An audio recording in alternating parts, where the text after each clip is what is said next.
Sintoniza QR19 Quijote Radio, voces que nacen en Santa Rosa y se esparcen por todo el mundo.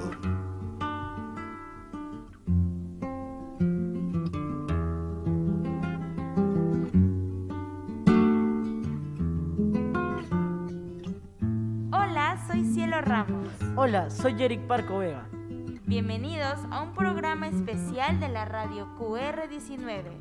Estamos con nuestra invitada especial, Verónica, que hablaremos sobre sus expectativas en el escenario político. Pues haremos un ejercicio ciudadano. Los adolescentes también tenemos voz. Ahora les presentamos a Verónica, que es antropóloga y es candidata a la presidencia de la República por el partido político JP, Juntos por el Perú. Hola Verónica, ¿cómo estás? Hola Cielo, Yerick, muy contenta de estar aquí. Un saludo a toda la gente que escucha Radio QR19, a toda la gente de Puente Piedra. Muy contenta de estar aquí y tener la oportunidad de dialogar con ustedes. Muchas gracias. Verónica, hoy en la radio QR19 queremos saber qué impresión te da nuestro barrio Quijote. La verdad, varias emociones, ¿no? Acabamos de estar en la Ollita Común que han fundado y sostenido durante todo el año 2020 Brígida y todas sus compañeras. La verdad que nos inspira muchísimo esta fortaleza, este coraje que han tenido para prácticamente de la nada y sin ningún apoyo sostener durante casi un año, ¿no?, la alimentación de más de 70 familias, ver esta enorme fortaleza y capacidad de organizarse, de guiarse por la solidaridad para resistir juntas y juntos, como hemos hecho en esta pandemia. Me he emocionado mucho además porque resulta que Brígida es de Huancavelica, la compañera Carmen es de Apurímac, entonces nos pusimos a hablar un poquito quechua, ¿no?, y a recordar de dónde venimos, y también recordar que parte de esta tradición de organización y de solidaridad nos viene también de nuestros pueblos, ¿no?, del Ande, de nuestras comunidades campesinas, y qué bonito ver que esa tradición se va recreando también donde vamos, ¿no?, como en este caso aquí en Puente Piedra, y maravillada también con esta experiencia ¿no?, de la biblioteca, la radio, dirigida además por jóvenes como ustedes. La verdad que eso me emociona muchísimo. Exacto, justo sobre lo que usted dijo, Brígida en sí, para toda su comunidad es como una heroína porque ha apoyado desde los inicios, ha pedido un apoyo al proyecto, y ella es una madre que tiene 6 hijos y ha aprendido a salir adelante por ella misma. Sí, tiene mucha razón. De hecho, acá Brígida la conocemos mucho, sus niños vienen y ha sido como la cabeza para todo esto Ollita Común. Es muy interesante esta historia. Sí, y sobre todo luego de este momento que ha sido tan difícil, ¿no? El año 2020 para todas nuestras familias ha sido duro, doloroso también, sobre todo para quienes les ha tocado tener a un familiar enfermo, incluso perder a un ser querido, pero también ha sido un año en el que los peruanos, las peruanas hemos recordado de qué estamos hechos y de lo que somos capaces, ¿no? Durante mucho tiempo, quizás sobre todo a mi generación, ¿no?, escuchábamos mucho esto de que éramos un país subdesarrollado, que no teníamos fuerza, que había que importarlo todo desde fuera, que lo bueno y lo bonito era lo que venía desde fuera, ¿no?, que prácticamente no éramos capaces, que nuestro Estado también era incapaz, pero nos vamos dando cuenta también que en realidad sí tenemos la fortaleza, la sabiduría, el coraje para poder salir adelante, y sabemos además que tenemos todas las riquezas. El Perú lo tiene absolutamente todo para poder salir adelante. La Pachamama, la madre naturaleza, nos lo ha dado todo, ¿no? Minerales, hidrocarburos, agua dulce, una tierra rica, productiva. Somos herederos además de una tradición, una historia riquísima de lucha, de coraje, de resistencia, de creatividad, y creo que ahora el 2021, ahora que vamos a conmemorar el bicentenario de nuestra independencia, es el momento de revalorar todo eso y con eso reconstruir, refundar el Perú. Exacto, Verónica. Y bueno, para seguir con lo de nuestra comunidad, bueno, aquí te quiero mostrar unas imágenes de cómo era nuestra comunidad de Santa Rosa, Puente Piedra, en los inicios donde los vecinos y vecinas se apoyaban por un barrio comunitario. Por ejemplo, acá podemos ver en esta imagen, la de acá, personas unidas para conseguir el agua potable, donde acá en Santa Rosa muchas familias no lo tienen y acá podemos ver que las familias lo tienen. ¿Y qué te impactan acerca de estas imágenes? Bueno, nuevamente, y tú lo acabas de decir, ¿no? Esta capacidad que tenemos los peruanos y las peruanas de trabajar siempre en colectivo, en comunidad, ¿no? Es así como de la nada, en los territorios más, ¿no? duros, desérticos, hemos sido capaces de levantar ciudades enteras, ¿no? De construir nuestras casas, de garantizarnos nosotros mismos muchas veces sin apoyo o incluso en contra del Estado los servicios básicos, ¿no? Que aún ahora están incompletos, pero lo que tenemos lo hemos conseguido así, con organización y con solidaridad. Y eso contrasta mucho con el discurso que hemos recibido muchas veces de la élite política, ¿no? Incluso en la pandemia, ¿no? Que era un poco esta idea de sálvese quien pueda, ¿no? Ya ve a cada quien cómo se defiende, cómo baila con su propio pañuelo y cómo sobrevive, ¿no? Y más bien el pueblo ha respondido no con individualismo, sino con solidaridad y organización. Y creo que esa es una gran enseñanza de la pandemia y de este 2020, y creo que eso es lo que tenemos que potenciar para salir adelante y completar la tarea de la segunda independencia y completar la tarea de garantizar servicios básicos, ¿no? A barrios, comunidades como estos que aún no los tienen, de garantizar la salud, la educación que este sistema nos ha negado, y lo hemos visto claramente en la pandemia, ¿no? Cómo se ha dejado morir a miles de peruanas y de peruanos porque no se le pudo proveer oxígeno, o cómo miles de niños o adolescentes se han quedado sin poder estudiar porque el aprendo en casa y el internet no fue para todos, ¿no? Miles han perdido prácticamente el año escolar, y esos son también deudas que tenemos con nuestra juventud que nosotros tenemos que cubrir, ¿no? Y por eso, por ejemplo, entre otras cosas, como Juntos por el Perú, estamos planteando que el acceso a Internet se convierta en un derecho humano y que incluso así se reconozca en la Constitución. Colaborativo, ¿no? Como usted lo dice. Sí, mira qué interesante justo que hablas de este tema. Ahora queremos hablar sobre la educación.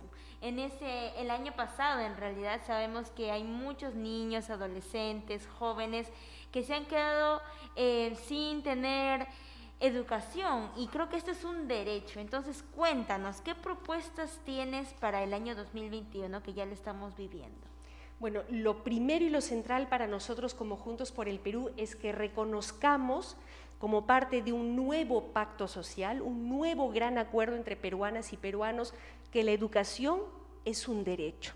Y digo esto porque en los últimos tiempos como que se instaló la idea de que la educación era un negocio, ¿no? Que cualquiera podía hacer negocio de la educación, que era una mercancía, ¿no? Que podía tener una buena educación la familia que tenía plata y la que no, pues piña, ¿no? Sí. Y nosotros creemos que eso no debe ser así, que la educación se le tiene que garantizar a todas y a todos por igual, vivan donde vivan, tengan el apellido que tengan y tengan la plata que tenga su familia. Todos los niños deben tener las mismas oportunidades. Entonces, eso es lo primero, y a partir de ahí el Estado tiene que asumir su compromiso de garantizar ese derecho, con el presupuesto adecuado para la educación, con una buena capacitación para los docentes, con una buena infraestructura.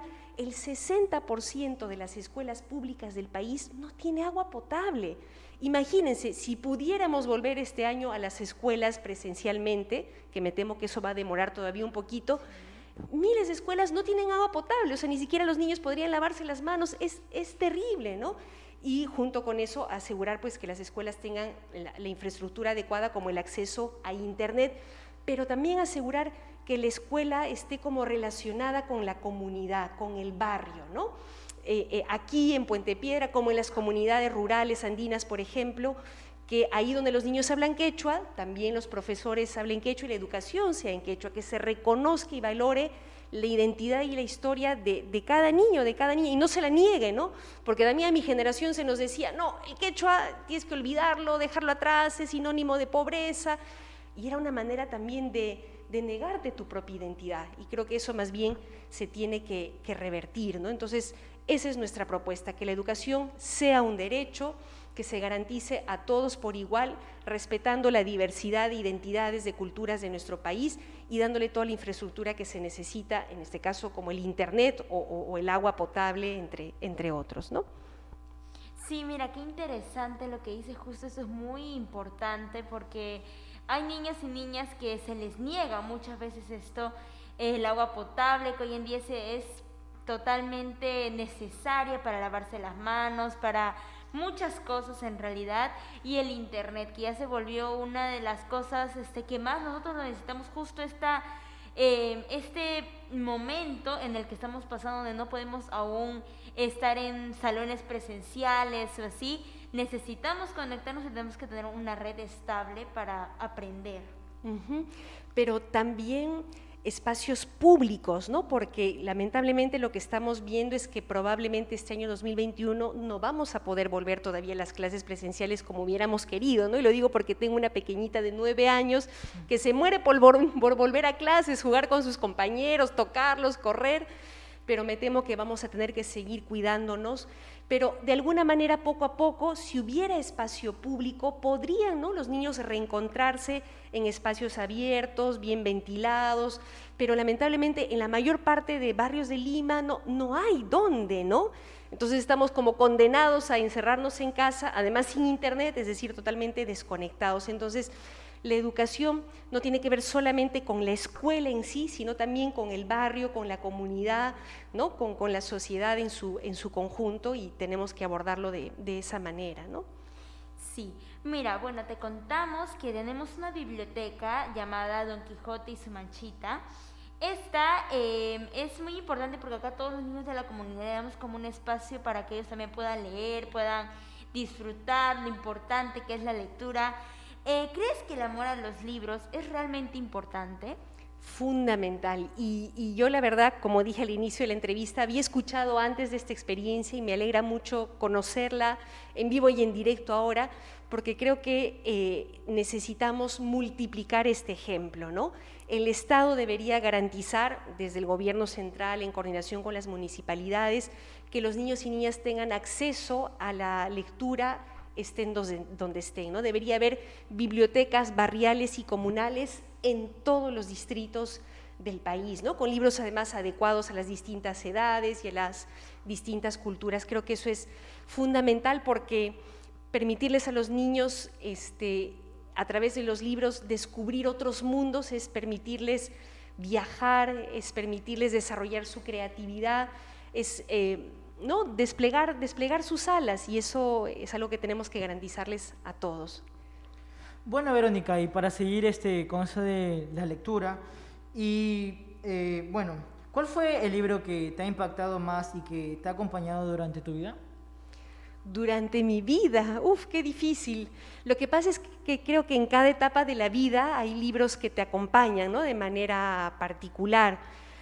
A ver, de pequeña, por ejemplo, bueno, siempre me fascinó y hasta ahora me fascina Julio Ramón Ribeiro. Me gustan mucho sus personajes, curiosamente porque son a veces como muy dramáticos, muy nostálgicos, muy duros, ¿no? Pero al mismo tiempo muy interpeladores, ¿no? Bueno, hay un cuento que es un clásico que espero se siga leyendo en las escuelas, que es Los gallinazos sin plumas, ¿no?, que es muy duro, ¿no?, la historia de dos niños a quienes su abuelo obligaba a rebuscar en la basura, ¿no?, para alimentar a su cerdo. No voy a contar toda la historia para que quienes no la han leído la puedan leer. Es una historia muy dura, dolorosa, pero que también te enseña a conocer tu país, ¿no?, te enseña a conocer tu realidad y también te interpela, y quizás esas cosas también van alimentando la voluntad de trabajar para que esas cosas cambien, ¿no?, para que la historia de esos dos chicos no se tenga que repetir, ¿no? O El Principito también, por ejemplo, ¿no?, que es otro tipo de literatura completamente diferente, que además es un libro que se puede leer en distintas etapas de la vida, ¿no?, de manera diferente, y que te recuerda además que nunca debes perder esa capacidad de soñar, de crear, ¿no?, incluso cuando eres adulto, ¿no? Y bueno, ahora más recientemente me ha gustado mucho leer, por ejemplo, autores de mi tierra, de Cusco, ¿no?, como una escritora que se llama Karina Pacheco, por ejemplo, porque es bonito encontrar en un libro cosas que hablan de tu barrio, ¿no?, de familias que conoces, de historias o de tradiciones que conoces, eso. Sí, qué interesante. Mira, justo cuando hablabas de Julio Ramón Ribeiro, te queríamos comentar que aquí en la biblioteca también le hemos leído. La verdad es un autor impresionante, tiene personajes muy impactantes para todas sus historias. Creo que también hay un cuento en un libro que él escribió que se llama La Molicie. Esa es una de las historias que más nos conmovió a nosotros porque nos enseña bastantes cosas. Y cuéntanos, ¿quién fue la persona que te ayudó a descubrir este tan importante valor en los libros? Mis papás, creo que los dos por igual, ¿no? Mi mamá sobre todo tenía la costumbre siempre de invitarme a acostarme temprano, pero dejándome un libro, ¿no? Uno siempre de niño pues quiere pasarse la noche en vela, ¿no? Y ella me decía, no, ya tienes que acostarte, pero puedes seguir leyendo un libro. Y todas las noches me acercaba un libro para que yo pudiera tener ese viaje, ¿no? Y mi abuela que siempre me regalaba libros, cada cumpleaños, cada Navidad, su regalo era un libro nuevo, ¿no? Y un mundo nuevo a descubrir, y eso es algo que ahora también trato de hacer con mi pequeña, con Micaela, que tiene 9 añitos, como decía hace un momento, con quien el momento más bonito del día que tengo es precisamente ese, ¿no? Al final del día recostarnos un ratito y leer juntas y compartir una aventura juntas.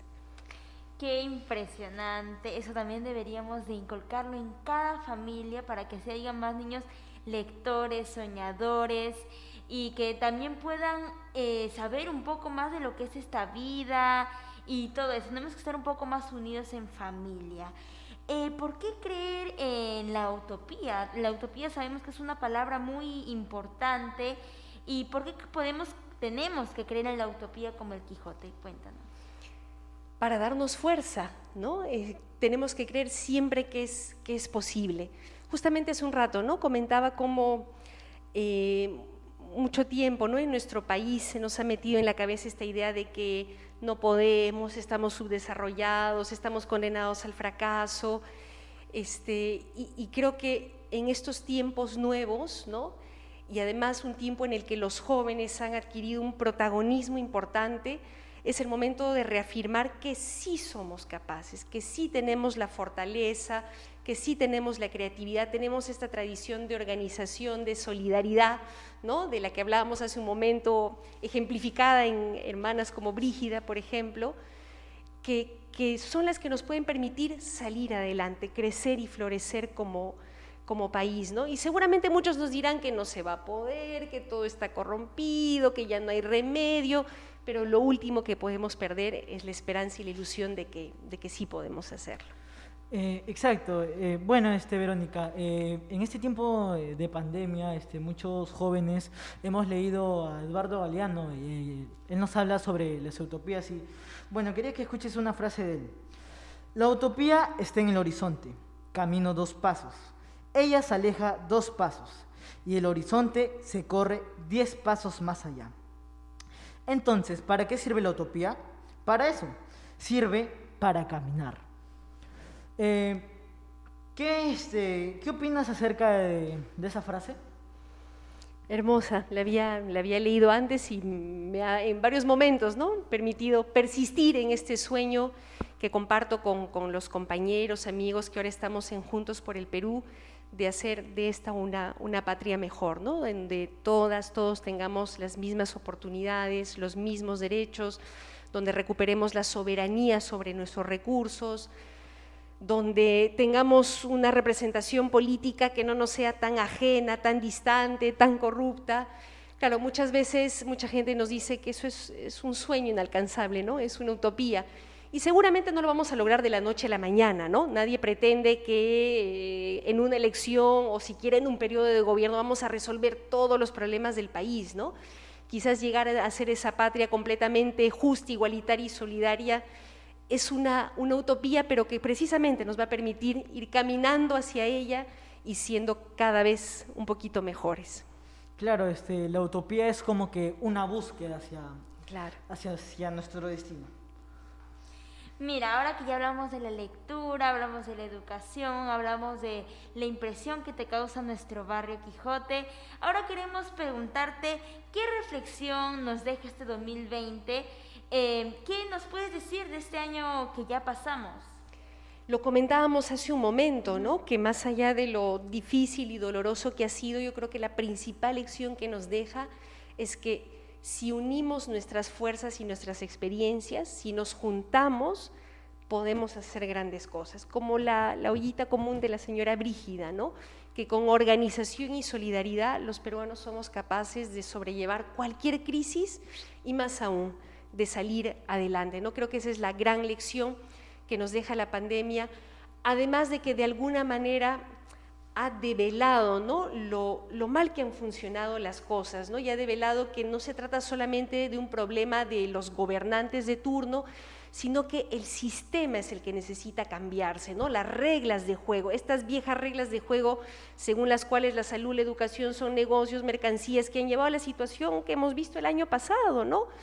Y creo que de alguna manera nos ha permitido también una toma de conciencia, ¿no? Hoy la gente creo que se va dando cuenta de que no basta con cambiar de figuritas, con cambiar de gobernantes, sino que además tenemos que cambiar las reglas de juego, tenemos que cambiar el sistema. Creo que esas son las dos grandes lecciones que nos deja el año 2020 y con las cuales tenemos que emprender este 2021, ¿no? Además con mucha paciencia y perseverancia, porque sabemos hoy que estamos entrando nuevamente, lamentablemente, una etapa crítica, ¿no? con el tema del contagio del COVID-19, ¿no? Un rebrote que podría volverse una segunda ola si no nos cuidamos. Entonces vamos a tener que ser muy, muy pacientes, cuidarnos muchísimo entre nosotros y beber de esa experiencia de organización y solidaridad que nos ha dejado el 2020 y replicarla, fortalecerla este 2021. Exacto, Verónica. Y bueno, Verónica, y ya para culminar con esta hermosa entrevista, ¿qué mensaje dejas hacia los adolescentes? Bueno, primero agradecerles, ¿no? Porque en medio de esta situación tan difícil, en medio de esta crisis tan profunda que está atravesando nuestro país, nos han dado una lección de coraje, de esperanza, de dignidad, ¿no? Porque muchos de ellos, jóvenes y adolescentes, durante la última etapa del 2020 fueron los que alzaron la voz, muchos de ellos incluso salieron a las calles para defender nuestra democracia, para reclamar cambios de fondo, para decir basta de corrupción, de entreguismo, de violencia, y decirles que crean en ellos, que crean en su capacidad, que crean en nuestro país, que superemos esa lógica colonial, ¿no? Con la cual nos lavaron la cabeza muchos de mi generación, que nos enseñaba de alguna manera la resignación. Ustedes más bien en estos tiempos nuevos saben, ¿no? De su fortaleza, de su capacidad, de su creatividad, reafírmense en eso y salgamos juntas y juntos hacia adelante. Sepan que esta patria es rica, diversa y hermosa y que juntas y juntos podemos hacer que nos dé todas las oportunidades, que nos garantice todos los derechos y que todos seamos felices en este Perú grande y diverso. Muchas gracias, Verónica, por acompañarnos en esta entrevista y muchas gracias por venir también al Proyecto Quijote, por hablarnos un poco de lo que piensas. Muchas gracias por ser así, muchas gracias. A ustedes muchísimas gracias por permitirme compartir esta experiencia aquí en el barrio. Un saludo a todas las compañeras de la Ollita Común, a Brígida, a ustedes por sostener esta experiencia maravillosa, que tenga muchísimos años más y espero volver en otras oportunidades para seguir compartiendo, ojalá, noticias cada vez mejores para nuestro país. Muchísimas gracias y felicitaciones a QR19. Sí, muchas gracias. Chao, amigos. Nos vemos en otra oportunidad en otro programa. Muchas gracias, oyentes.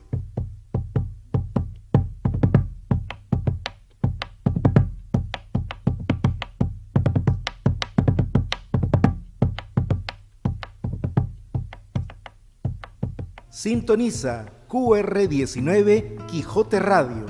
Voces que nacen en Santa Rosa y se esparcen por todo el mundo.